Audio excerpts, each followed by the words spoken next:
Association can't stoop any lower, can't get any more down and out, can't look any more pathetic.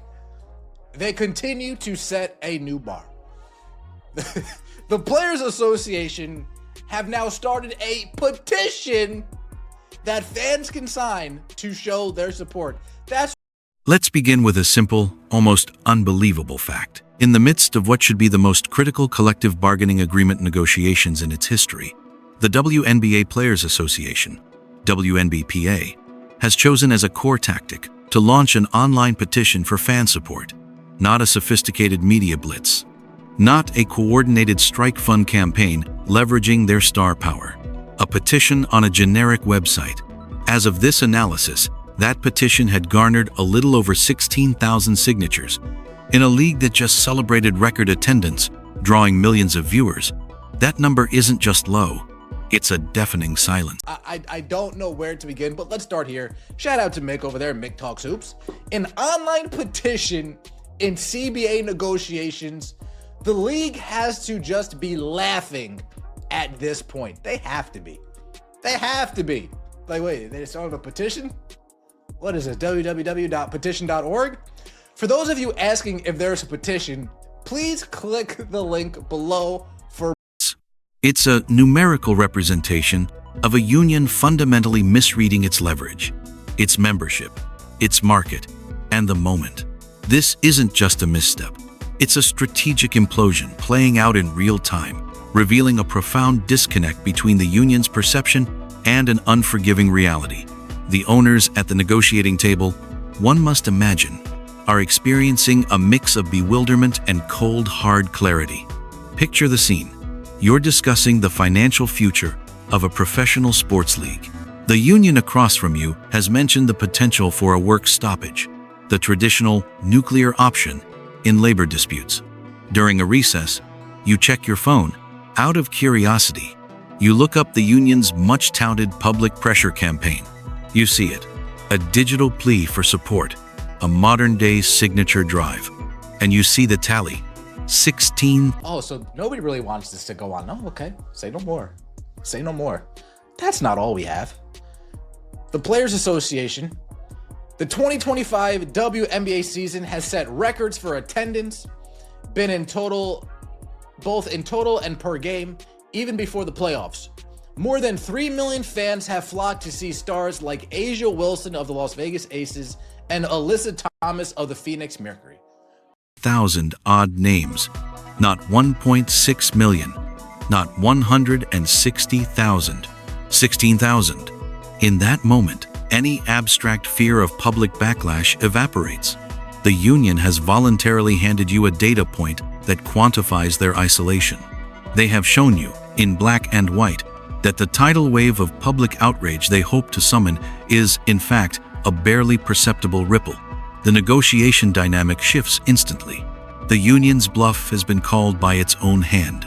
But the petition is merely the symptom, the most visible and laughable indicator of a far deeper cancer of strategic incompetence within the WNBPA's approach. To understand the full depth of this failure, we must dissect the union's actions across several fatal fronts. Their misdiagnosis. Folks, people can't pick Alyssa Thomas out of a lineup if she was the only one standing in it. If she was the only person standing in a lineup and you come up there and the cop asks you, can you pick out Alyssa Thomas out of this lineup, please? Person will look at you, look at the person behind the glass, look back at the cop. I don't know who Alyssa Thomas is. I don't even know, is this Alyssa?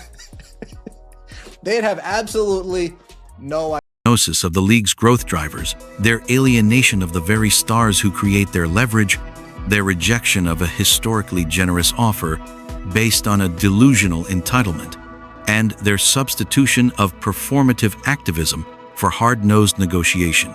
Each element compounds the other, painting a portrait of a leadership group that is not merely outmaneuvered, but actively orchestrating its own defeat.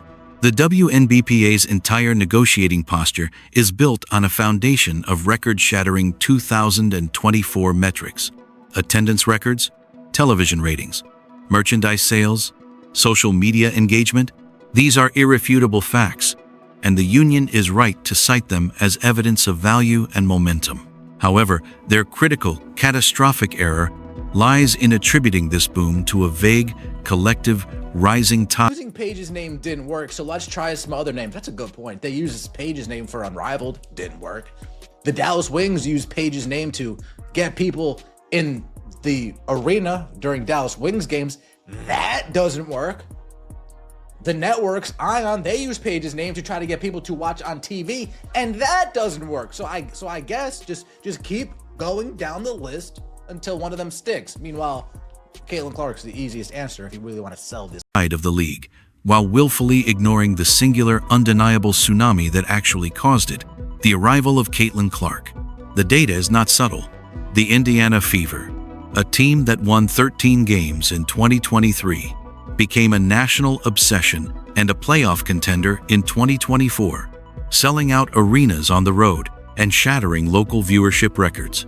League-wide merchandise sales saw a stratospheric spike, with Clark's jersey accounting for a staggering, industry-defining percentage of the total. Reports suggest over 40%. Television ratings didn't just increase, they exploded whenever she played, with her playoff debut drawing millions of viewers in a slot traditionally ignored by casual sports fans.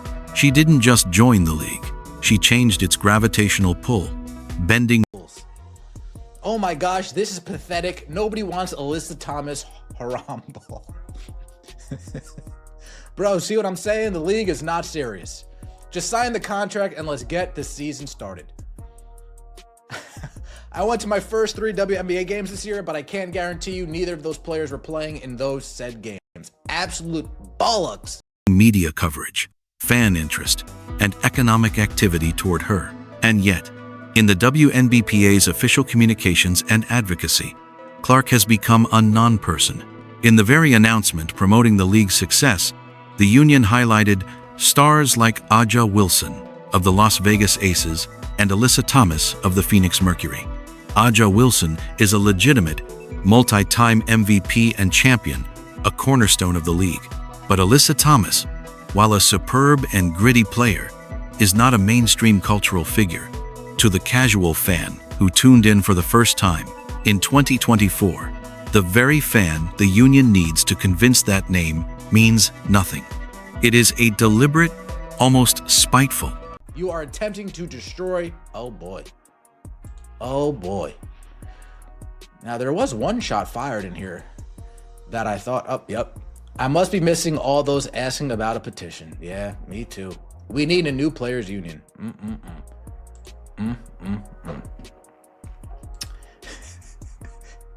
Then they do this. This was last week or the week before. Like, this just goes to show you the missteps. They put this out. WNBA players are ready to strike after contract expires.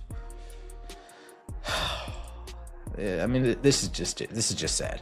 This is just sad. And then they changed their profile picture to an omission of the one name that does resonate. This isn't an oversight, it's an ideology. It speaks to a faction within the player ranks and leadership that is uncomfortable with, or resentful of, the narrative that one white rookie could be credited with saving or driving the league. It is a prioritization of internal politics and perceived fairness over external reality and strategic advantage. In negotiations, you leverage your most valuable assets. You point to your most explosive growth product and say, "This is the future. Invest in this." The WNBPA, bafflingly, is pointing to reliable, known commodities and pretending the growth catalyst doesn't exist. These are not a serious group of people. The owners are using such good faith. It's almost criminal how nice they're being. It's almost criminal how much of the benefit of the doubt they're giving these players. It's like Apple negotiating a product launch while refusing to mention the iPhone, instead touting the success of the iPod Classic. This self-sabotage extends beyond Clark. The union's promotional instincts seem consistently out of touch. They reference the 2025 season setting records, even before the playoffs, inadvertently highlighting a potential late-season fatigue rather than a sustained crescendo. They have tried and failed to anoint other players as the face of this surge. The Dallas Wings attempted to use Paige Bucher's name to sell tickets before she was even drafted. The unrivaled league built marketing around her. Networks have tried. The results consistently prove the point. The market has voted with its attention and its wallet, and the vote is unequivocal. By refusing to acknowledge the market's verdict, the WNBPA is not just being stubborn, it is... Imagine this. After months of stolen negotiation, the WNBA and team owners continue to ignore players' demand and jeopardize the future of women's professional basketball. The only people jeopardizing the future are the players. The owners giving you over $1 million max salaries, raising revenue share from 9 to 15, $500,000 for the average player, $250 for the minimum. The only people ruining this deal are the players, because they believe that they're entitled to something that they're just not. Negotiating against objective financial reality. And in a room with billionaires who live and breathe spreadsheets, that is a recipe for total failure. The generous offer and the anatomy of entitlement. Against this backdrop of strategic confusion, let's examine what the WNBA owners have actually put on the table. By any reasonable measure of the league's historical and financial context, it is a landmark, generous offer. Maximum salaries, rising to over $1 million. Revenue sharing, increasing from 9% to 15% of league revenue, a 67% jump. Average player salary, reaching approximately $500,000. Minimum salary, more than doubling to around $250,000. Consider the scale of this. The minimum salary, which will affect the rank-and-file players who make up the majority of the union's membership, would more than double. The revenue share increase is not incremental, it's transformative. This offer represents a massive investment in the players, acknowledging the league's growth. It is not an opening lowball bid, it is a serious proposal that reflects substantial movement. The WNBPA's response has been to frame this offer as an insult. Their language is telling. The owners are stalling negotiations, ignoring player demands, and jeopardizing the future of women's professional basketball. This is the rhetoric of a group facing intransigence and bad faith, but it bears no relation to the facts on the table. How can offering to more than double the minimum wage be ignoring demands? How is a 67% increase in revenue share stalling? This disconnect reveals the union's core problem, a sense of entitlement utterly unmoored from economic sustainability. The WNBA, for all its fantastic growth in 2024, is not the NBA. It does not generate billions in national television revenue. It has operated at a loss for most of its existence, historically subsidized by the NBA. While its financial health is improving, the notion that players are entitled to a 50-over-50 revenue split or salaries that are a direct percentage of NBA pay is a fantasy. It confuses moral desert. The players absolutely deserve to be paid well for their world-class talent and dedication with commercial reality. The union is demanding a bigger slice of a pie that is still, in the grand scheme of professional sports, relatively small and fragile. They are risking the entire season, the goodwill of new fans, and the financial security of their own lower-earning members for a slice of a pie that the bakery might not be able to afford to bake if the recipe becomes too expensive. The owner's offer is an attempt to grow the pie with the players, tying compensation to actual revenue in a more significant way. The union stance seems to be a demand for a pie-sized portion. Consequences be damned, which brings us back to the petition and the accompanying social media theater. After failing to mobilize public sentiment organically, the union has resorted to a digital panhandling. Action alert, their headline reads, as if this is a grassroots movement for a vital cause rather than a labor negotiation for highly paid professional athletes. They are, in essence, begging fans to click a link to validate their position. The result, 16,000 signatures, is a damning indictment. It proves that even the engaged fan base, the people who buy tickets and watch games, is not passionately aligned with the union's aggressive stance. They may love the players and the game, but they are not willing to be soldiers in this particular war. That lack of mobilized public support is the death knell for any pressure campaign. Strikes work when the resulting disruption causes such significant pain to ownership through lost revenue and public relations damage that settling becomes the preferable option. If the public's reaction to a potential work stoppage is a collective shrug, or worse, annoyance directed at the players, the owners feel no pressure whatsoever. Worse still is the juvenile symbolism. Changing the union's profile picture to an hourglass emoji? This is the tactic of a college activist group, not a multi-million-dollar professional sports union. It screams performative rather than powerful. It signals to the owners that the union is playing at negotiation, using the tools of social media clout, chasing instead of the tools of economic leverage and hard data. It confirms every suspicion that the leadership is not composed of serious people. As the critic in the transcript notes, billionaire owners who have built empires on concrete assets and bottom lines are not intimidated by emojis. They are baffled and emboldened by them. The greatest tragedy in this unfolding farce is that the people who will be most harmed are the very players the WNBPA is supposed to protect, the rank and file. The stars have options. They have overseas contracts, endorsement deals, and opportunities like the Unrivaled or Project B leagues. But for over 100 WNBA players, their league salary is their primary, often sole, source of professional basketball income.